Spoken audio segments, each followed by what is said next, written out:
properties of element are periodic functions of their atomic number. So here let's have a quick look at the periodic table, modern periodic table. So there are 7 periods, we know this. This is n is equal to 1, n is equal to 2, 3, 4, 5, 6 and 7. This 7, n is equal to, I have written, it has a significance. N represents a principal quantum number, means the elements which are present in this, okay, elements which are present over here in a first period, that is hydrogen and helium, the electrons will go to the first shell. Here electrons will go to the second shell, last electron, I mean valence electron over here are in the second shell. Here valence electrons are in a third shell. Here fourth valence electron are in a fourth shell. So same way. So it is n. N represents a principal quantum number. So there are 7 periods, 7 rows we'll say. It is also called as periods or series. And there are 18 columns which are called as families, okay, like carbon family, all these things. So here this block, these two, that is group 1 and group 2 is called as S block. From 13, 14, 15, 16, 17, 18 is called as P block. From here to here, that is 3, 4, 5, 6, 7, 8, 9, 10, 11, 12. This is called as D block, and this block is called as F block. So it is called as S block, P block, D block and a F block. The reason is that the last electron goes to the respective orbital, means here it is S block, it is called as, because last electron goes to the S orbital, okay. Here last electron goes to the P orbital,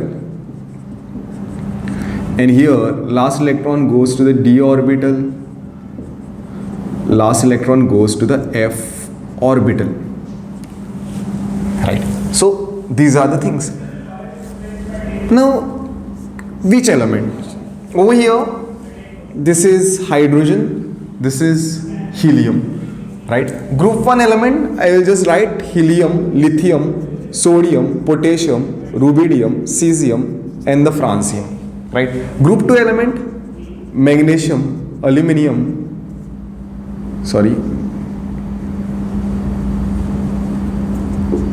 beryllium, magnesium, calcium, strontium, barium, radium, right. Here this is P block element. P block element, it is a boron family, boron, carbon, boron, aluminum, gallium, indium, thallium. This is carbon, silicon, germanium, tin, lead. These are the different elements in a different group. So this is nitrogen, phosphorus, arsenic, antimony and a bismuth. So where I was discussing something about s-p-d orbital. So if you consider any of the element from the S block, let's take a calcium. Calcium's electronic configuration, atomic number is 20, so it is calcium 1s2, 2s2, 2p6, 3s2, 3p6 and 4s1. Last electron goes to the S shell, right. You consider any element like this is scandium, titanium, vanadium, chromium, manganese, iron, cobalt, nickel, copper, zinc. Let's take cobalt, okay. Cobalt's electronic configuration, when it comes to the cobalt, it is 21, 22, 23, 24, 25, 26, 27, means 27, it is atomic number is 27. We'll write this way, argon, 4s2, 3d7. So last electron goes to the orbital. You take P orbital, P block. Let's take, this is arsenic, is As. You take nitrogen, which is there in a P block element. So nitrogen's atomic number is 7, 1s2, 2s2, 2p, 3, right? Last electron goes to the p orbital. So this is what the significance of s, p, d and f orbital, right? This is what we can understand quickly.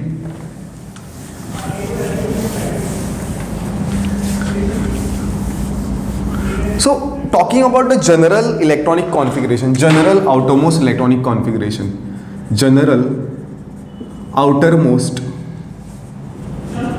electronic configuration. So here general outermost electronic configuration for the s orbital, for the s block is s block. It is given ns1 to 2, means for the group 1 it is ns1, for the group 2 it is ns2.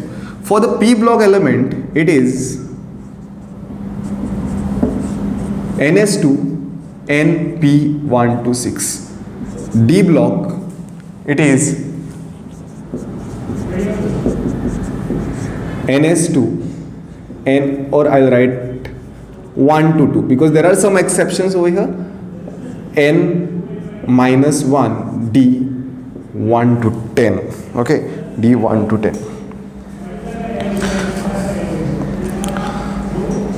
So for the f orbital, f block I mean, it is n minus 2 f n minus 2 f1 to 14 1 to 14,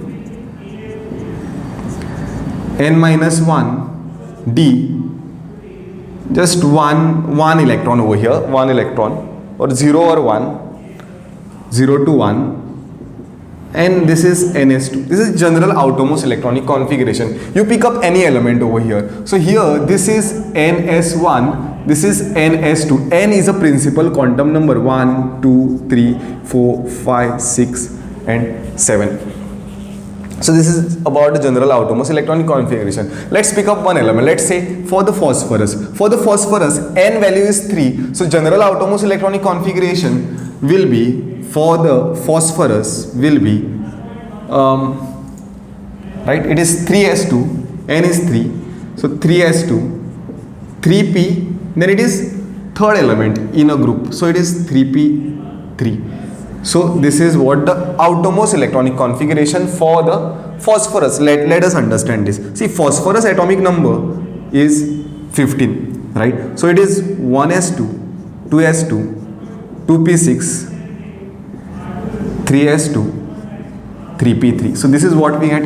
It is that simple. So what is very important, why periodic table is important, is that you don't have to every time know the atomic number and do according to the Aufbau's principle, okay, to know the outermost electronic configuration. That is about the valence electron. See, we are always interested in valence electron. The reason for the valence electron is that knowing the valence electron, because those are the electrons, valence electrons are the electrons which take part in a chemical reaction. So that's why it is always important to know valence electron. So every time it is not necessary that you should be doing what? Aufbau's principle, then filling all the electrons one by one, and it will be a very lengthy process. But if you know the position, which element is lying where in a periodic table, you can do a simple small rough work and easily get the understanding about what is the number of valence electron, right? It is that simple. So over here, to describe more about this, S and P block element are called as, we know this, S and P block. S and P block are called as a representative element. They are called as a representative elements. Okay. Then D block are called as transition elements, and F block inner transition element, inner transition element. Okay, so here this is a boron family, group 13 is boron family, this is 14 is carbon family, this is nitrogen family, this is oxygen family, or also called as a chalcogens or a chalcogens. This is called as halogens, and this is called as noble gases or inert gases. Okay, so these are the important discussions. Now what is the meaning of the F block element? What exactly it is? See, we'll try understanding this with respect to atomic number. So here this is 20, this is 30, zinc atomic number is 30, then this is what, this 6 more elements, so 36, this is 32, sorry 38 plus 10, 48, then this is what, 54, this is 54, and this is 54, and this is 56, 57, right? This is 57th element, and remember this is not a 58th element, if I am not wrong. This is 58, 59, 60, then it will continue, and this is 71st element. Okay, this is how it will be. So that's why this is F block element, which after 57 it is not 58, it is 58, 59, 60, means we are representing, it is belonging to the third group. That is how we write it.